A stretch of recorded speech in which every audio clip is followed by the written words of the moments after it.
Okay, well, Sal, this is an honor. I have a few questions for you before our esteemed audience have questions too.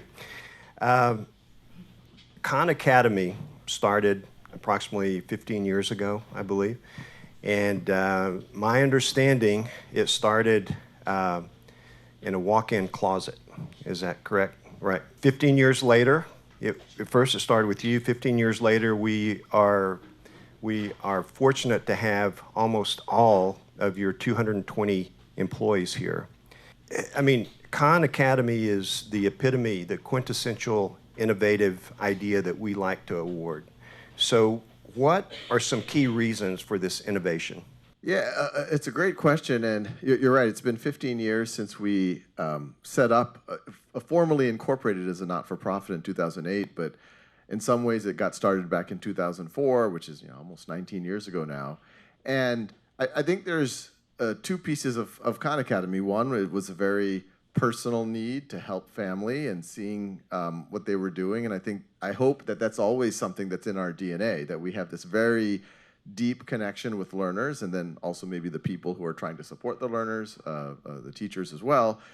But then I think the other dimension of Khan Academy is also kind of thinking big and kind of thinking on a science fiction scale, which I don't know if we've told you, but some folks here have a theory that benevolent aliens are helping us prepare humanity for first contact.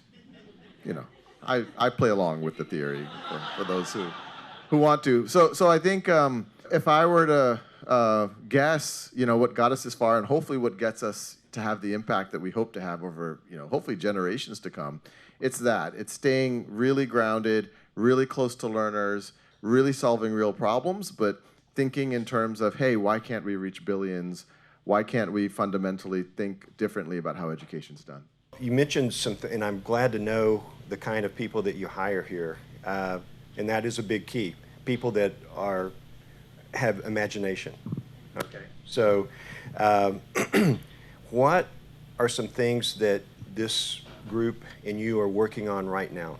Oh, well, we're at a pretty interesting inflection point right now. I would say that the big idea that we've been working on really since the very beginning is we've always known that the gold standard in education is if a student can have essentially one-on-one tutoring with a master tutor. I've given the example of Alexander the Great had Aristotle, and Aristotle was mentored by Plato, and Plato was these are the great, and there's many other examples. Those are some of the more famous ones.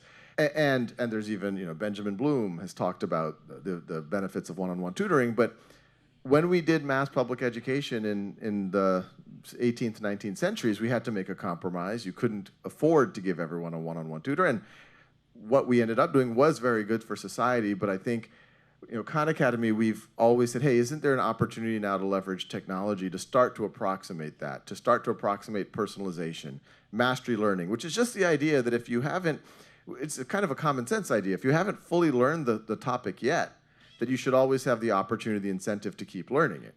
It's hard to do in a classroom of 30 if the classroom has to move on to the next topic, but if you have technology that allows everyone to learn at their own time and pace, teachers get dashboards, they can do more focused interventions with students, it's possible. So that's what we've always been working on, and we could go team by team, folks working on things for districts, for teacher tools, for students, various content pieces. We aim to have all of the core academic from pre-K through the core college. I think it's a really interesting time now because we've been working, we've had teachers use us for over a decade now, but in the last 5 or 6 years, we've started to really work formally with the districts. And we've had 50-plus efficacy studies, but the most recent efficacy studies with these districts are really promising. And now we're starting to see some very large mainstream districts get to the level of engagement that really is associated with pretty large gains. And so that's one of the things we're really excited about is that, it's great for me and others to say all these ideas about mastery learning and personalization. It's also great to have the efficacy studies, but we're here to move the dial literally for districts and states and eventually for countries. So that's, I think, one really exciting moment that's kind of causing the inflection point. And then the other one is everything everyone's hearing about artificial intelligence. I don't know if you all know, but we were under an NDA with OpenAI for back from August, and we just launched about a month ago, at least our pilot version. And so we're excited about that because, one, it directly hits into this broad goal of how do you start to emulate what a one-on-one tutor would do, a teaching assistant for every teacher, and maybe beyond, things that we thought were science fiction only a year ago. But that's kind of where our focus is on at this inflection point right now. Is it possible that you will offer certificates or maybe a master's in engineering or something like that? It's funny you should ask. The simple, I think there's first of all, the self-learning 100%. And at the end of the day, even when you're in a formal setting, the students who are able to have that muscle of self-learning, I'm guessing many of the folks in this room, obviously we all had support and we all had help, but that's what really allows students to thrive. So yeah, every student, regardless of what context they're in, if we can help them build that muscle of self-learning, it's very powerful. But to your question, we've talked about we want to have all the core academic material from pre-K through the core of college. We want to make it in the most engaging way, and we've talked about it. We want, when students learn and practice on Khan Academy, that it eventually isn't just a supplement to their existing system, that it could actually, we can create signals that students can get credit, they can get opportunity, they can eventually get jobs. So we are already starting. We have a pilot with Howard University where students in Title I high schools, they get to mastery on Khan Academy, they take the Howard midterm and final, and they get transferable college algebra credit. That's going, I think, surprisingly well. The national statistics, most kids, if they go to college, they don't even place into college algebra. These are high school kids in Title I high schools getting credit for college algebra from one of the top universities in the country. So we want to expand things like that. We are starting to talk to corporations like, hey, at the end of the day, if someone has mastered certain skills on Khan Academy and if we can show it's their work, they should be able to get a job. They should be able to get an apprenticeship. So we're looking at that. And many of the folks here know as well, a lot during the pandemic, it was hard for a lot of students to take standardized tests and things like that. There's another sister organization called Schoolhouse.World, another not-for-profit we started around tutoring. And as a way to recognize whether the tutors know the material, they have to go on Khan Academy, record their face and screen, and take our unit tests. And then during the pandemic, several major universities like University of Chicago and MIT said, hey, could we use this for college admissions? Because they thought it was a good signal, and we're like, absolutely. And now, and it was just announced for those of you all who don't know, 16 other universities, University of Chicago, MIT, Case Western, Georgia Tech, Florida State were already in that group. And then it was just announced about a couple of weeks ago that another 16 universities, and these are universities like Yale and others, I believe Cornell and others that have now joined. So hopefully Khan Academy is going to become more and more of a signal for what you know in the world. I have a question about, you mentioned AI, and that you've been thinking about it a while, and it's evidently the wave of the future, if not the wave of today. One thing about Khan Academy is its universal access. I mean, I don't think I've talked to anyone anywhere, and we travel a lot around the world, that hasn't used Khan Academy. How will you ensure this equity and access in the new AI world? Yeah, I think that's the central question now, because there's still a lot that we as a society, not just Khan Academy, have to sort through around AI. What are the proper guardrails and the ethical uses, et cetera? But one thing that we've talked a lot about over the last many months is, well, if you take us out of the equation, how is it going to evolve? Likely, you're going to have a lot of fear, and probably a lot of mainstream school districts will probably run away from this type of technology, even though the workplace of the future is going to be heavily anchored on it, even though middle class and affluent families on their own will probably leverage their technology oftentimes, to help their kids. So I think our opportunity, and this is what we are working on, is can we put artificial intelligence in a context that mitigates all of the risks and the fears as much as possible, while maximizes all of the benefits. So what we just started piloting with Conmigo, we think several of the school districts that talked about banning ChatGPT, and there's good reason, ChatGPT can help students cheat, et cetera. Those same school districts are now saying, hey, can we start piloting Conmigo for this coming back to school. So I think that is one of our roles, is to not just make sure that there's an excellent use of AI, but also make sure that it's getting to the students who need it most. And we've talked about this. There's ways to use Khan Academy on your own, but probably through school districts is the way that we can most ensure that that the broadest set of students are actually being able to engage in it. Okay, thank you. I know everyone here knows about Conmigo, Yeah. but we're going to have people that view this and listen to this on my podcast that don't know. So can you explain that? Yeah, so back in August, actually it was even earlier, I realized it was July when OpenAI reached out to us. They showed us their next generation model, which we now know is GPT-4.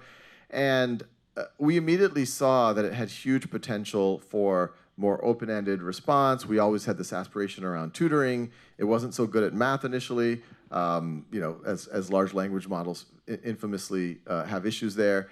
But we saw the potential. The whole team here started, ideating, thinking about how we could use it internally, how we could potentially use it in our product. And then when ChatGPT came out, we realized, look, this is out there. It's as imperfect as it is, it captured folks' attention, but it really has the education system in a panic because kids are going to cheat, et cetera. And so that's where we took on a whole other gear with the next generation AI, with GPT-4, to say, hey, what if you created a world where you put nice safety measures around student use? So teachers and parents can monitor any interaction that students have with the artificial intelligence. That if you have a second artificial intelligence that moderates the first, so if the conversations go into anything that's non-productive, that parents and teachers can get notified. If the artificial intelligence is prompted, so it doesn't just give you the answer, but it acts like a good Socratic tutor, and it's always going to nudge you forward and help you, but not just tell you the answer. And leverage potentially artificial intelligence to do a whole series of very positive things that weren't possible before. We have activities like talking to a historical figure or talking to a literary character. We have ways you can debate the AI. And then there's a whole suite of tools for teachers as well, where they can use it for lesson planning and for them to prepare as well. So our whole notion is everything that Khan Academy has always done, all of this content, all of these efficacy studies, we've now been able to put a layer on it where it can be extra engaging for students, can be that tutor for every student, and we've got the math to work pretty well. It's still not perfect, but dramatically better than where we started. And outside of math, it's actually very, very strong. And then also save teachers a ton of time, because if that 15, 20 hours a week, teachers spend lesson planning every week. If you can take a lot of that off of their plate, and they essentially get an artificially intelligent teaching assistant, and they can use that time, one, for themselves. Too many teachers are spread too thin right now, but also more time with their students. We think that'll only accelerate education outcomes. So, we launched as a pilot a little over a month ago, and the reception has been very positive. So right now we're just thinking about how do we get more and more broad adoption of it, because we think the more teachers and students that they get their hands on it, one, it'll help them, and it also get word of mouth out that, like, look, this AI could actually be maybe that one domain where it's going to be most powerful is education. Okay, very good. If we look, 5 to 10 years down the road, and usually I was talking to some, and usually this question, if you look 20 years down the road, but things are changing so quickly. So let's say 1 year down the road, and so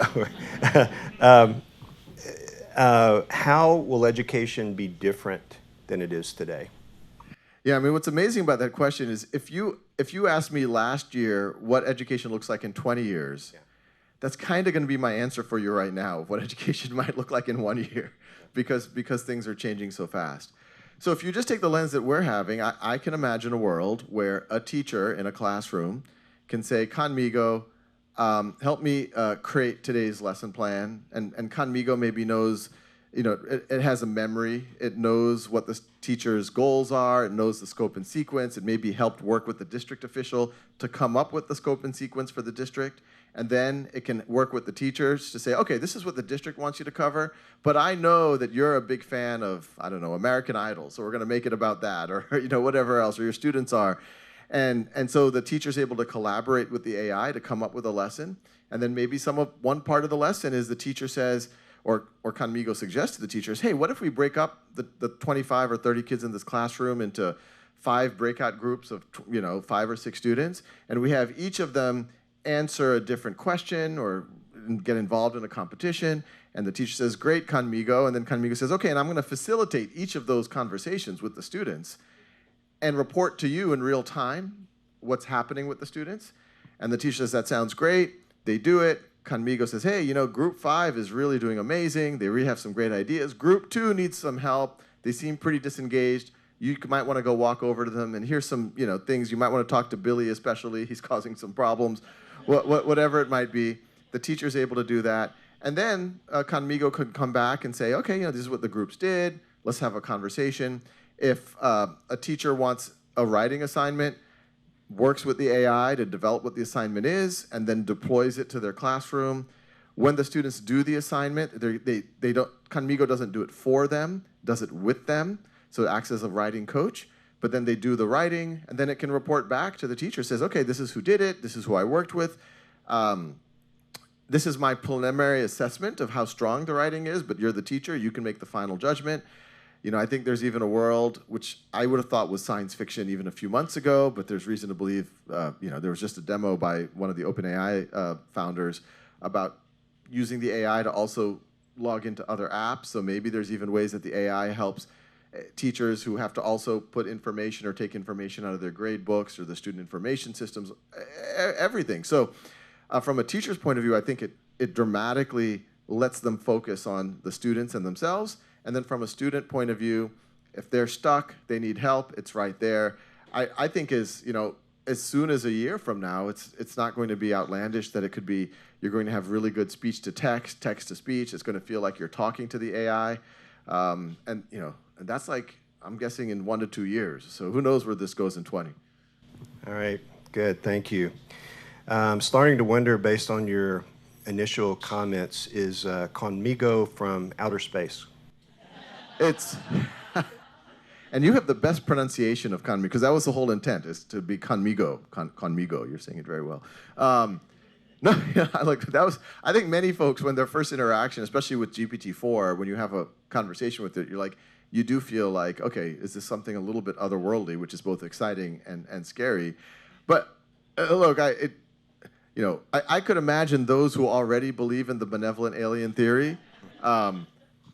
This is only reinforcing that in a strange way. Okay, so good. I'll just say that. I know that wasn't in the script, but you got me a little nervous on the first one. Benevolent aliens. Okay. Conmigo's benevolent aliens. Yes. Okay, good.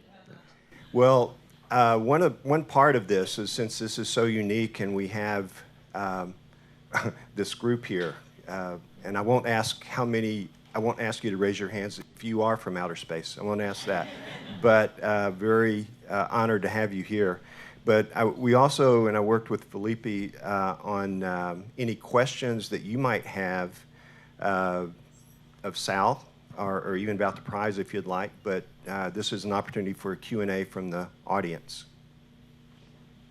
It's clear you really care about education. Thank you for devoting a part of your life to acknowledging and recognizing and awarding innovation in education. Can you just take a few moments to speak to why you care about education? What does it mean to you? Why are you doing this? Well, Thanks. I'll let John answer this, because this is the main reason we started the prize. After I had made a little extra money, my wife and I thought we'd spend it helping others. And after discussing it and thinking about it, we decided that the most important thing we do is educate our children, and that's it. And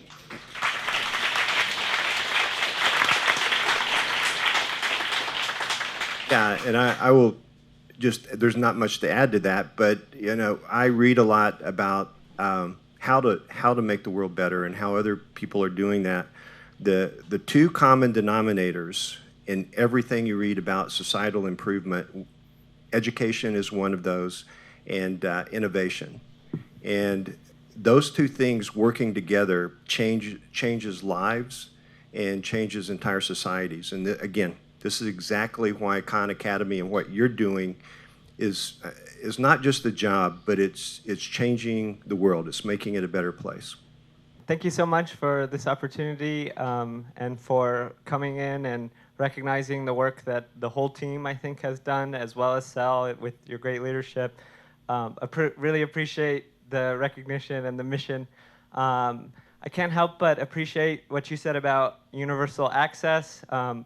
It looks like on the prize website, there's also mention, and you just mentioned it now, about recognizing, the Cherokee Nation on the award. I think there's a lot of thought. Can you speak a little bit more about what it is about global and universal access that's really important? And then also, Sal, can you speak about, some of the things that we're doing to support those efforts? Thank you. When I graduated from high school, we could not have imagined the interconnectivity of the world today and how small the world is, how interconnected it is, and how one thing here in Mountain View, California, can change the entire world. And so access to this kind of information is very important. And for people to thrive and for people to prosper in this world, they're going to have access. It's going to have to be universal access to this. Part of the prize is it's not just awarding this idea, but the idea has to have impact, and then we want to share that with the world. And we want the Khan Academy. Not too many people in the world don't know about that, but we want to share the things that you're doing and help you promote it. Help people have access to what you're doing. I'll just say, I've never had that question exactly framed this way, but if I really think about it, I remember when the first time I really left the United States, and I was 8 years old, and my family took me to Bangladesh. And Bangladesh has always been a relatively poor country, but that's when, I don't know if y'all remember, there was like famine and all of that. People were raising money for Bangladesh in the late 70s and all of that. And I remember the shock when we landed in Dhaka in 1984, seeing people literally live like between the runways. Like, that's how bad, and it's not like it's dramatic. And like, growing up in the U.S., yes, you can see some poverty in the U.S., but you just can't fathom that level of poverty. And it also hits you that they look a lot like yourself. Like, the difference in fate between that kid and me is, a little bit of a delta. And I have always joked, or not joked, I actually think it's not a bad idea to kind of take a lot of the foreign language budget and just send kids to other countries from the U.S., send them to other countries just so they have that experience and learn another language. But for me, that was the first time I was like, wow, like, we are very lucky for the most part, the context that we're in. I wouldn't say the context I was living in was perfect, but when you see that, it was, night and day difference. And the more that you learn about the world, you realize that, any of us, I mean, we especially, many of us could probably find third or fourth cousins who are probably in that situation. In fact, we have found, my family has found third or fourth cousins who are in that situation. And so when you think about that, and you think about how, Warren Buffett always has this, like, the odds that you were born in the United States, or that you were able to come to the United States or a country like that, have opportunity, et cetera. And if you really think at the end of the day, the real hopelessness that people might find in an environment like that isn't necessarily that they're not eating as much, or that they're not protected from the weather as much. It's really the hopelessness is if they can't tap into their potential. If they can't tap into their potential and then, to some degree, escape from that. And I don't want to get too metaphysical, but I've always thought that a way, one of the beauties of capitalism is that it kind of can take some selfish motivation, but because of it, like, good things happen. And there's another framework I like to think, regardless of whether folks believe in reincarnation or not, it's like if you do, and if you're going to be randomly show up in the next life at some random place on the planet, what can you selfishly do in this life right now to maximally benefit your future life, where you're going to be randomly born in that next life? And so that's another, selfish motivation to do hopefully the most altruistic thing possible. And so a lot of what we're doing, I will say from a selfish point of view, we're giving our next, life's chance, the best possible chance of being able to tap into their potential and pull themselves out. So that's the big picture. We could get into the details of how and when, et cetera, but yeah, that's the big idea. You're funding, this prize is for innovation, and sometimes that's risky. It doesn't always work. Can you talk a little bit about some of the risks you've taken and when it worked out, and maybe some lessons you learned when it didn't? Yes, innovation is sort of a buzzword. We think it always is great, and when it's for the betterment of humankind, it is great, and not all the ways it is.